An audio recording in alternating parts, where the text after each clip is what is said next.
Saudações, galera. Beleza? Bom, dando então continuidade aos conteúdos do livro de vocês, capítulo 18, Cidadania e Direitos Humanos. Bom, para discutir cidadania e direitos humanos, é necessário que a gente faça um recuo histórico. E como a gente já estudou ao longo desse ano o conceito de política, vocês bem lembram que o conceito de política é grego e nasce no contexto de formação das cidades-estados gregas, que eram chamadas de polis. E aí, política então vem da capacidade de governar a polis. Para o latim, dentro do Império Romano, e você precisa lembrar que historicamente o Império Romano vem depois do Império Grego. Óbvio que não depois, cronologicamente, imediatamente, não, porque os gregos são invadidos pelos macedônicos. E depois que os macedônios perdem, então, seu império para Roma. Dentro do contexto da língua latina, ou do latim, o termo que equivale à ideia de polis seria civitas. Então, quando a gente pensa em política, obrigatoriamente a gente precisa pensar em Grécia e Roma. Tranquilo? Então, vamos adiante. Bom, quando a gente pensa em política, pensa em cidade, é natural que a gente pense também em uma outra palavra, que é cidadão. E, afinal de contas, o que ela representa? Cidadão, um conceito simples, óbvio até, é aquele que vive na cidade.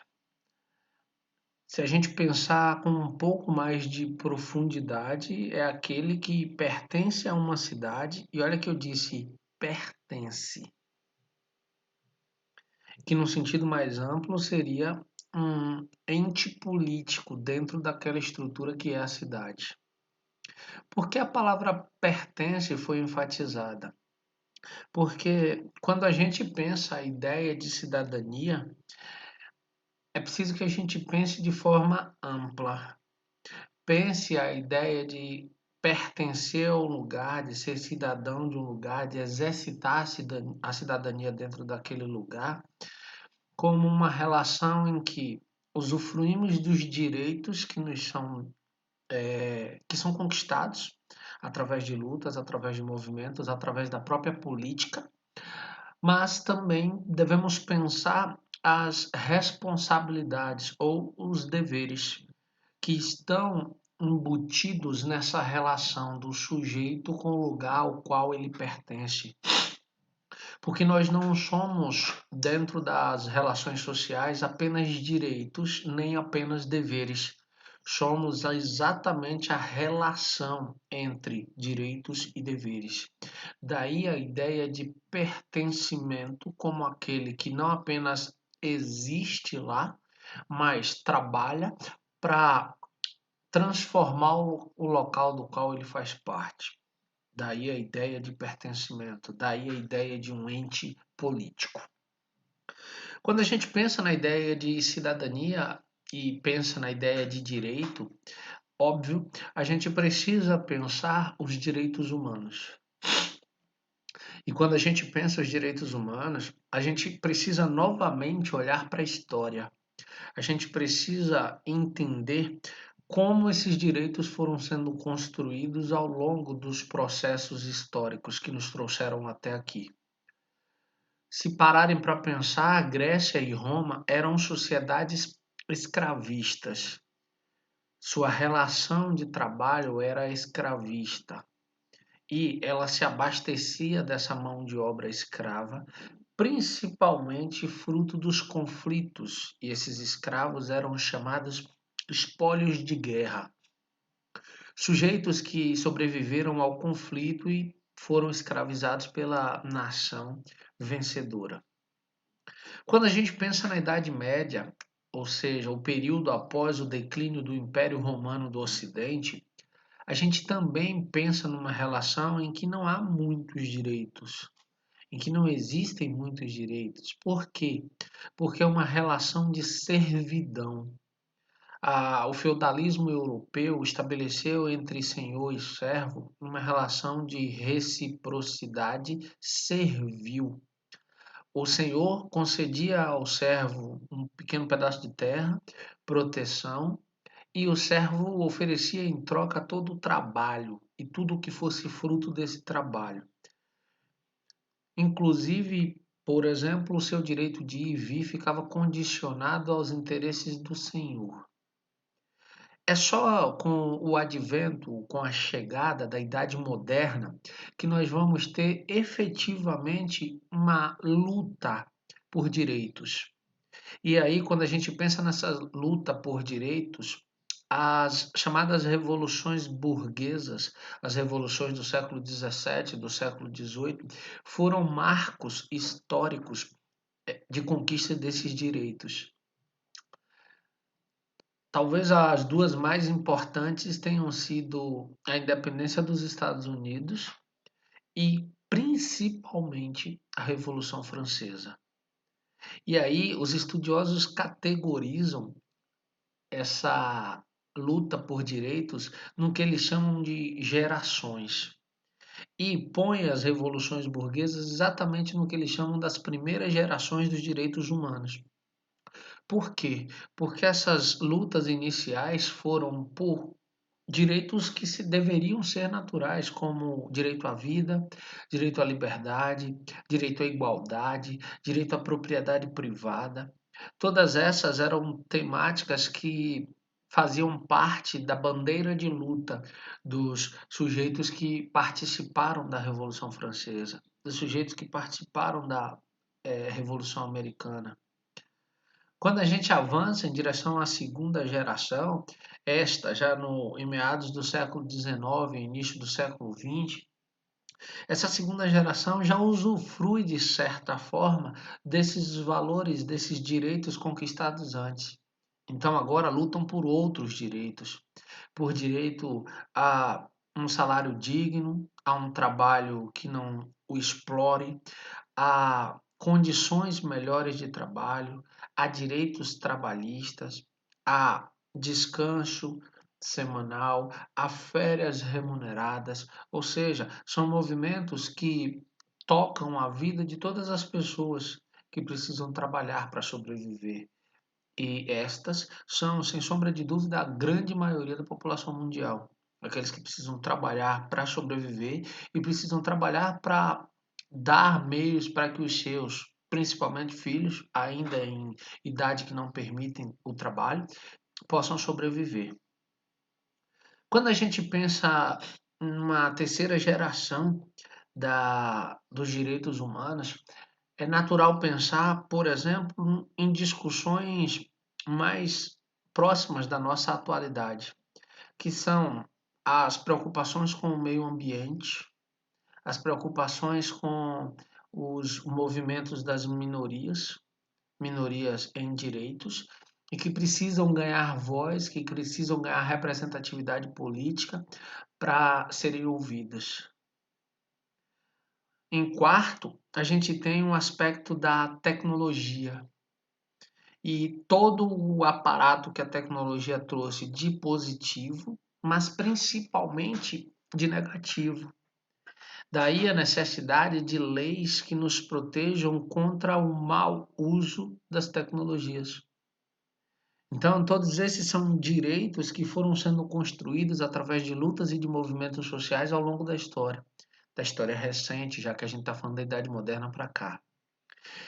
E há ali uma esperança velada, uma esperança disfarçada de quinta geração de direitos, que seria a conquista permanente da paz.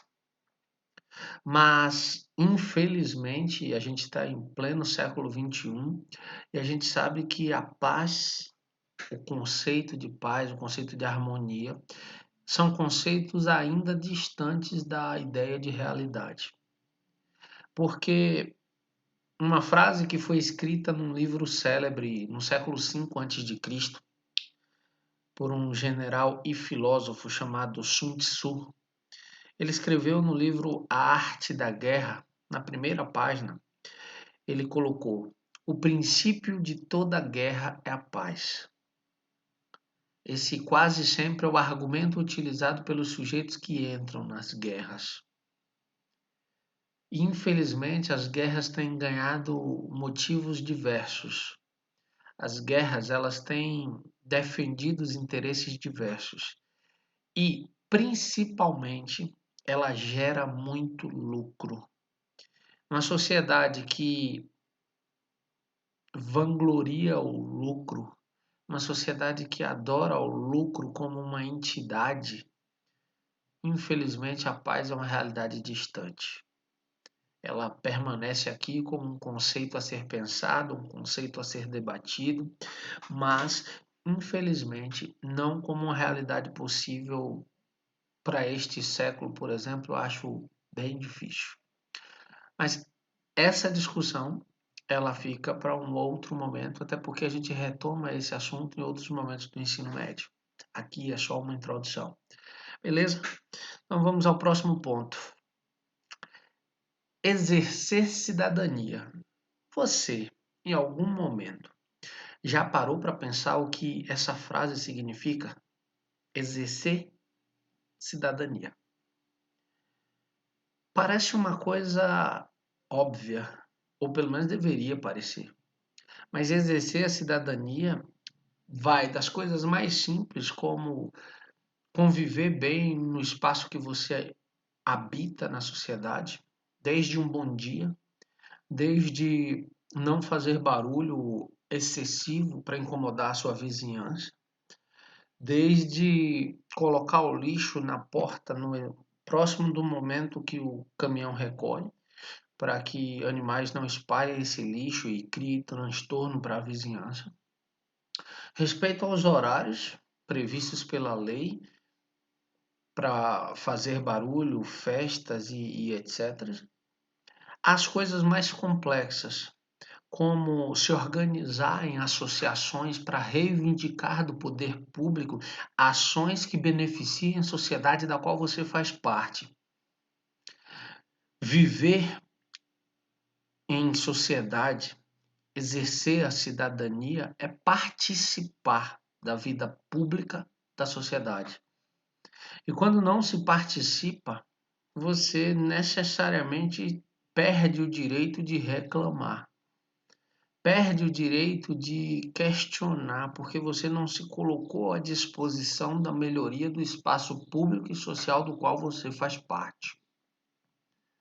E aí é natural que a gente pense em democracia, pense em cidadania e a gente pare para pensar novamente em Grécia. Por quê? Porque é lá que surge o conceito de democracia. Mas o conceito de democracia que surge na Grécia é um conceito que está vinculado a um grupo bem minúsculo, de 9 a 10% da população ateniense, que tem o direito, que tem o prestígio, que tem o privilégio de ser chamado de cidadão. Homens maiores de 18 anos, filho de pai e de mãe ateniense e só. Mulheres, escravos, estrangeiros livres, esses não eram considerados cidadãos. Eram marginalizados do processo de decisão, da escolha dos rumos que a sociedade ateniense, naquele contexto, deveria tomar. Não foi diferente em Roma. Roma estava categorizada em 3 classes sociais: os patrícios, que numa tradução livre se aproximaria do conceito de bem-nascidos, os plebeus, que eram os homens livres estrangeiros, e os escravos, que, como eu disse lá no começo da aula, eram os espólios de guerra, os homens, mulheres, crianças que sobreviveram ao conflito e foram tornados escravos. Só que Roma, por exemplo, diferente de Grécia, e Roma cresceu muito, por isso foi possível, gerou um incômodo imenso, não apenas nos escravos, mas também nos plebeus. E esses incômodos, essas insatisfações se tornaram revoltas, se tornaram lutas que permitiram tanto a plebeus quanto a escravos a conquista de pequenos direitos. Entre esses direitos estão, sem sombra de dúvida, dois direitos que beneficiam diretamente aos plebeus. O primeiro, a Lei das 12 Tábuas. Por quê? Porque antes o Código Penal romano era oral. Ele estava na memória dos seus legisladores e era transferido dos mais velhos para os mais novos através da oralidade, através da fala. E essa era a tradição. A lei das 12 tábuas fez com que essas leis passassem da oralidade para a escrita. E isso oferecia às pessoas, de um modo geral, principalmente aos plebeus, a possibilidade de contestarem certas leis porque elas estavam escritas, não poderiam ser manipuladas através de bons argumentos. Uma segunda lei, fruto também desses movimentos de lutas e de revoltas, foi a lei da Canuleia, que dava o direito de plebeus e patrícios se casarem. Mas não se iludam nesse ponto. Quando a gente diz patrícios e plebeus, praticamente todos os patrícios eram muito ricos. Por quê? Porque uma das fontes de poder naquela época era a terra, e a terra não era vendida, ela era herdada ou conquistada. Então, os patrícios eram ricos. Os plebeus que galgavam, que desejavam casar com patrícios, eram plebeus enriquecidos, principalmente fruto do comércio. Então, não eram qualquer plebeu, eram plebeus enriquecidos. Tranquilo? Lembrando, se você tiver alguma dúvida, anota e eu tiro na próxima live. Votar no Brasil. O voto é o que a gente mais associa à ideia de um direito e de uma possibilidade de transformação. Mas no Brasil, ele não pode necessariamente ser considerado um ato de cidadania, por quê? Porque não há nem o direito de escolhermos se queremos ou não votar. O voto no Brasil é um dever e você precisa cumpri-lo, senão arcará com as responsabilidades. Então, esse ato de votar, para além da possibilidade de mudança que ele hipoteticamente oferece, ele é um dever que precisa ser cumprido. E se não for, você arcará com as consequências como multa, como a impossibilidade de adentrar uma universidade pública, a impossibilidade de assumir um cargo de concurso público, porque você não votou. Só que quando a gente pensa no voto ainda como um dever, houve durante a história do Brasil, principalmente no final do século XIX, início do século XX, uma luta grande e significativa por parte das mulheres, por parte do movimento feminista, pelo direito ao voto. E esse direito, ele aparece ali de forma não oficial a partir da década de 30, 1932, mas ele só se efetiva como um direito a partir de 1946. É ali, em 1946, que o voto feminino passa a ser obrigatório. E aí a gente precisa ter uma coisa clara em mente. Direitos não são concessões. Direitos são conquistas. E culturalmente, nós brasileiros somos educados para pensar direitos como benesse ou atos de boa vontade do governo, quando na verdade existe toda uma luta de diversos movimentos sociais em prol da conquista de direitos sociais. A gente precisa romper com essa educação que privilegia o jeitinho brasileiro, que privilegia as pequenas corrupções, que privilegia a manutenção de pequenos grupos no poder, assumindo os rumos da política e, por consequência, assumindo os rumos da sociedade e, por consequência, assumindo os rumos das nossas vidas. A gente precisa entender os direitos como fruto de conflitos, conflitos que são necessários para que as sociedades melhorem, para que as sociedades evoluam. A gente tem o mau hábito de julgar que o que é público não tem dono. A gente deveria pensar a coisa pública a partir do conceito romano de república ou de res pública, coisa pública. Por quê? Porque a coisa pública pertence a todos e não a ninguém. Quando a gente acha que a coisa pública não tem dono e permite a deteriorização, a destruição, a depredação da coisa pública, somos nós mesmos, através dos diversos impostos, que reconstruímos os meios para refazer aquela coisa pública. Por isso é tão caro viver no Brasil, porque a gente tem, como eu disse antes, o mau hábito de destruir a coisa pública e financiar do nosso próprio bolso a reconstrução daquilo que foi destruído por nós mesmos, ou por ação direta de depredar, ou por ação indireta de não se posicionar contra a depredação. Entende? Outra coisa, as pessoas acham que a carteira de estudante, ela é apenas um documento de identificação. Não. A carteira de estudante, ela é uma conquista, ela é um direito fruto de lutas históricas do movimento estudantil.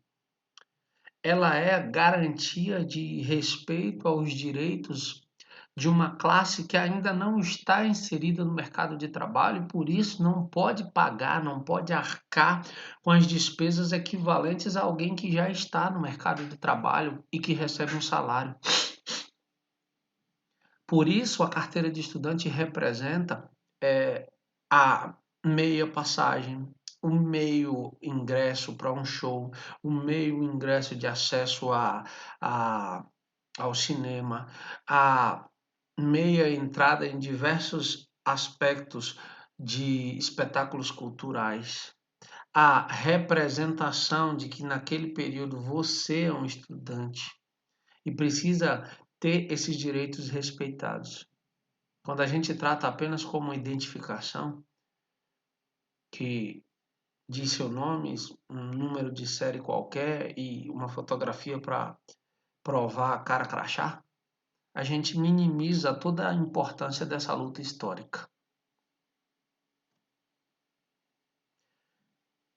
A gente precisa parar de tratar autoridades políticas como se fossem deuses, como se fossem sobre-humanos. Não são. Autoridades políticas são funcionários da sociedade. Eles estão lá para projetarem o melhor possível para a sociedade. Não devemos agradecer a esses sujeitos os direitos que eles nos possibilitam através das leis. Por quê? Porque nós elegemos esses indivíduos exatamente para realizarem esse trabalho. Eles só precisam prestar conta do trabalho que está sendo desenvolvido a nós enquanto sociedade. E aí tem uma coisa em mente. A cidadania não é um movimento único, não é um movimento pontual. A cidadania, ela está em permanente construção. Ela é, sem sombra de dúvida, frutos de uma luta constante. Tem uma frase que eu gosto muito, mas eu nunca parei para pesquisar o autor. Devo isso ao autor. Mas amo a frase. O preço da liberdade é a eterna vigilância. A gente precisa conhecer as leis que regem a sociedade da qual a gente faz parte. A gente precisa conhecer o nome de todos os sujeitos que legislam a nossa sociedade. A gente precisa saber o trabalho que vem sendo feito pelo executivo da nossa cidade, do nosso estado, do nosso país. Porque dignidade só se conquista com luta, com a participação efetiva na vida pública de uma cidade, e não à parte, e não esperando que as coisas se resolvam por si. E daí essa ausência na participação política por parte do povo brasileiro, isso gera inúmeros males que são históricos. As desigualdades sociais, a miséria, o desemprego e o analfabetismo limitam o exercício da cidadania em nosso país. Porque enquanto houver gente com fome, enquanto houver gente sem condições mínimas de dignidade para sobreviver, existirá um mercado que compra e vende votos, que troca votos por uma cesta básica a cada 4 anos, porque não oferece, através da política, meios para que esses indivíduos sobrevivam fruto do seu próprio trabalho, com a dignidade que merecem.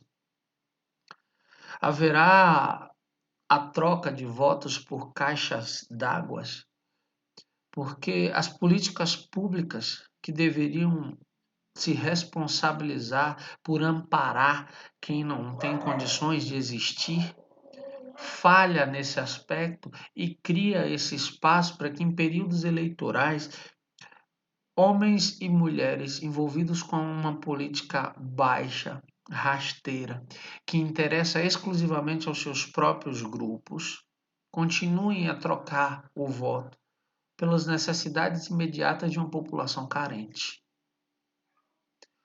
A gente precisa parar de pensar que a única forma de participar da política é através de um cargo público, é através de um cargo eletivo. Não, não é. Existem diversas formas de ser politicamente ativo, e entre eles, a gente já conversou diversas vezes sobre isso. Entre essas diversas formas estão o movimento estudantil, o movimento operário, as associações de bairro, os movimentos em prol dos sem terra, dos sem moradia, os movimentos ecológicos ambientais, o movimento contra a exploração sexual e a violência contra a mulher. Todos esses são movimentos sociais que visam a garantia de direitos que ofereçam a esses grupos de pessoas melhores condições de vida. E isso é participação política. Por isso, os movimentos sociais são tão importantes para a efetivação de uma cidadania que funcione, de uma cidadania prática. E aí, essa indiferença política, essa falta de interesse pela vida pública da sociedade da qual você faz parte, abre espaço para que essa política nociva, essa política podre, essa política que beneficia pequenos grupos que se perpetuam no poder, elas continuem existindo. Victor Hugo, autor de um dos livros clássicos da história da literatura, Os Miseráveis, disse uma citação que nos toca profundamente. Ele disse: entre um governo que faz o mal e o povo que o consente, há uma certa cumplicidade vergonhosa. Aqui eu acrescento uma outra citação de uma música que eu gosto muito, do Humberto Gessinger, dos Engenheiros do Havaí. Quando ele diz que quem ocupa o trono tem culpa, e deixa eu lembrar a segunda parte, quem ocupa o trono tem culpa. Esqueci agora, deixa eu lembrar aqui que eu volto. O que é que ele está falando? Ele está falando de se autorresponsabilizar. Lembrei, quem oculta o crime também. Ou seja, quem comete a corrupção tem culpa. E quem sabe da corrupção e não faz nada, também tem culpa. É responsável por todas as estruturas sociais que não funcionam. A gente não pode detestar a política, porque a nossa sobrevivência depende de uma boa prática política. A gente não pode detestar a política porque existir enquanto humanidade depende de boas ações políticas. A gente precisa odiar com todas as forças e lutar para que ela deixe de existir enquanto politicagem, enquanto compra de votos, enquanto corrupção, enquanto desvio de verbas públicas em benefícios privados. A prática de omitir-se beneficia cada vez mais os corruptos que se mantêm no poder. Quando a gente se omite, quando a gente não toma partido, a gente abre as brechas necessárias para que a corrupção continue como uma prática comum. E aí, os direitos humanos tão necessários ao bom funcionamento de qualquer sociedade vão permanecendo exclusivamente como documentos, como leis, em folhas de papel, que nos tocam de forma muito distante ainda na realidade social. Quando a gente fala em direitos humanos, a gente precisa obrigatoriamente pensar 1948. A Organização das Nações Unidas, a ONU, faz a Declaração dos Direitos a Declaração Universal dos Direitos Humanos. Em seu artigo 1º, a Declaração Universal dos Direitos Humanos vai dizer que todos os seres humanos nascem livres e iguais em dignidade e direito. Lindo isso. Na prática, a gente sabe que não é bem assim. A gente não vai nunca poder dizer que alguém que nasce no continente africano e alguém que nasce no continente europeu nasce em igualdade de direitos e dignidade. Nasce igualmente livre. Não nasce. Há um abismo de distinções sociais. E essas distinções sociais são frutos das relações políticas mal conduzidas, que continuam a beneficiar pequenos grupos e a privilegiar o restante da população. Ou melhor, a desprivilegiar o restante da população, a prejudicar o restante da população. Quer ver um exemplo disso? A ideia de direitos humanos no Brasil. Em 1988 foi assinada a atual Carta Magna, ou seja, a Constituição. Ao longo desses anos, ela vem sofrendo pequenas emendas, mas a gente não teve a formação de uma nova constituinte para a elaboração de uma nova Constituição. A nossa Constituição atual é a Constituição Cidadã, de 1988. Lá está previsto, entre outras coisas, os direitos humanos, a igualdade de todos perante a lei e diversos outros aspectos. Olha, por exemplo, para a forma como a polícia trata as diversas classes sociais. Olha para como ela entra num bairro nobre, rico, e olha para como ela entra e aborda os indivíduos dentro de um bairro pobre, numa comunidade. Onde estão os direitos humanos?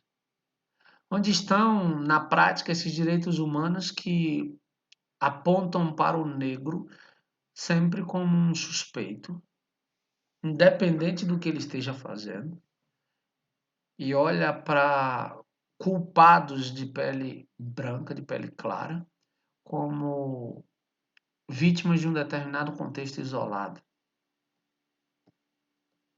A Maria Júlia Coutinho, apresentadora da Globo, jornalista, ela disse na semana passada uma frase que ecoa ainda na minha cabeça hoje.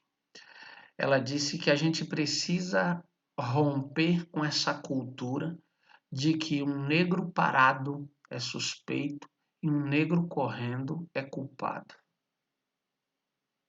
A gente precisa. E a gente só vai parar com isso quando a gente assumir a responsabilidade de participar da vida pública e dos rumos que a sociedade toma a partir das nossas escolhas. Sem isso, a gente vai continuar reproduzindo esse sistema que é extremamente perverso e nocivo à maior parte da população. Bom, eu fico por aqui. Se você tiver alguma dúvida, anota no caderno. Eu aconselho que você leia o capítulo na íntegra. Se surgir dúvida, caderno, a gente tira na próxima live. E respondam as atividades do capítulo. Eu penso que a gente já sabe que terminou o capítulo foi explicado. Obrigatoriamente você precisa fazer as atividades. No mais, eu fico por aqui. A gente se vê em breve. Valeu, forte abraço.